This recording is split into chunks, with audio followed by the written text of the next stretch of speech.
Congress party నుంచి తులసిరెడ్డి గారు ఈరోజు చాలా బాగుంది, చాలా పాజిటివ్ వెళ్తుంది. చేసిన కార్యక్రమాలన్నీ చెప్పుకుంటూనే నిర్మలా సీతారామన్ గారు చెప్పినటువంటి ఫ్యూచర్ ఎక్స్పెక్టేషన్స్ మీద మీరేమంటారు? ఇప్పుడు ఫస్ట్ ఆఫ్ ఆల్ ఏపీకి సంబంధించి సరే ఏదో కొంత ఎక్స్పెక్ట్ చేశాము. యూనియన్ బడ్జెట్ అయినప్పటికీ మనము యూనియన్ బడ్జెట్లో ఆంధ్రప్రదేశ్ సంబంధించి చట్టపరంగా ఏపీ రీఆర్గనైజేషన్ యాక్ట్ ప్రకారంగా కొన్ని రావాలి. జనరల్గా అన్ని స్టేట్స్కు మామూలు పోయినట్టు మనకు సెపరేట్గా కొన్ని ఉన్నాయి. దాని గురించి ప్రస్తావించలేదు.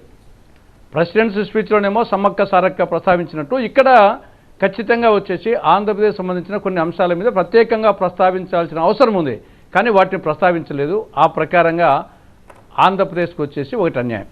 రెండవది రూపాయి రాక చూస్తే దీంట్లో GST 17%, corporation tax 15%, income tax 15%, union excise 7%, customs duty 4%, non tax receipts 8%, borrowings 34%. మొత్తం రూపాయి రాకలో 100 రూపాయలు 34 రూపాయలు అప్పులు. ఇంకా దీని గురించి పెద్దగా చెప్పుకునేది ఏముంది? మొత్తం రూపాయి రాకలో 100 రూపాయలు వస్తే 34 రూపాయలు అప్పులు తెచ్చుకొని ఈ దేశాన్ని డెవలప్ చేస్తామంటున్నాం. కాబట్టి అది ఒకటి చాలు వచ్చేసి దానికి సంబంధించి. మూడవది ప్రధానమైన అంశం ఏమి ఇప్పుడు జీడిపి.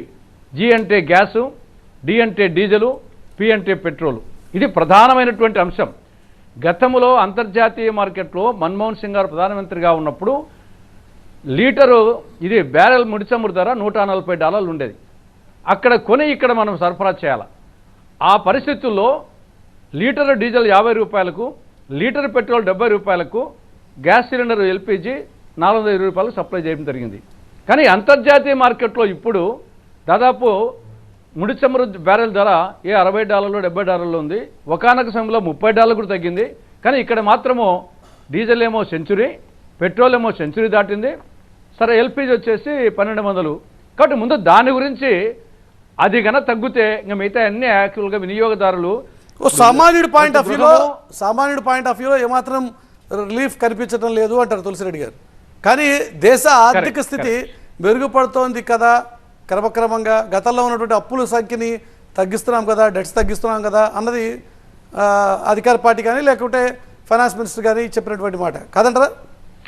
జీడిపి కూడా కొత్త నిర్వచనం ఇచ్చారు తులసిరెడ్డి గారు. జీడిపి కూడా కొత్త నిర్వచనం ఇచ్చారు, గవర్నెన్స్, డెవలప్మెంట్, పర్ఫార్మెన్స్ అని. అదే అది అర్థం కాని ప్రజలకు అర్థం కాని వ్యవహారం వచ్చేసి పదాల గ్యారంటీ అన్నారు. ప్రజలకు అవసరమైన దాంట్లో మాత్రము ఇగ్నోర్ చేశారు. ఇక్కడ పోనీ మీరు చెప్పినట్లు రూపాయి పోకలో రూపాయి రాక చెప్పాము 34% బారోయింగ్స్. రూపాయి పోకలో ఇంట్రెస్ట్ పేమెంట్కే 20%, ఇంట్రెస్ట్ పేమెంట్కే 20% ఇస్తున్నాం. కాబట్టి రూపాయి పోక కాడ వచ్చేసి ఆడ పెద్దగా చేసింది ఏం లేదు. కాబట్టి రూపాయి రాక జాగ్రత్త పడలేదు, రూపాయి పోక కాడ వచ్చేసి జాగ్రత్త ఏం లేదు. ఏదో పదాల గ్యారంటీ వాడినారు. ఆంధ్రప్రదేశ్కు అన్యాయం జరిగింది. ఓవరాల్గా నిరుద్యోగం దాదాపు 14 లక్షల కేంద్ర ప్రభుత్వ ఉద్యోగాలు ఖాళీగా ఉన్నాయని కేంద్ర ప్రభుత్వమే పార్లమెంటు చెప్పింది. దాని గురించి ఈ 14 లక్షల ప్రభుత్వ ఉద్యోగాలు, కేంద్ర ప్రభుత్వ ఉద్యోగాలు ఫిల్అప్ చేస్తాము, తద్వారా నిరుద్యోగ సమస్య పరిష్కరిస్తామని చెప్పేసి ఎక్కడా చెప్పలేదు. ఊరికి ఆ ముద్ర ఈ ముద్ర అని చెప్తున్నారు. కానీ అది కేంద్ర ప్రభుత్వ ఉద్యోగాలే 14 లక్షల ఉద్యోగాలు ఖాళీగా ఉన్నాయి. ఏం ఖాళీగా పులుసు చేసుకుంటారా? దాని గురించి మెన్షన్ చేయడం లేదు. కాబట్టి ఓవరాల్గా పేరుకేమో రైతులు, మహిళలు, యువత అండ్ పేదలు ఈ నలుగురి గురించి మాటలు మాత్రం బ్రహ్మాండమే, అంతవరకు బాగానే ఉంది. కానీ ఇండస్ట్రీ ఏమీ లేదు. మేడిపండు చూడ మేలిమయ్యుండు, మేడిపండు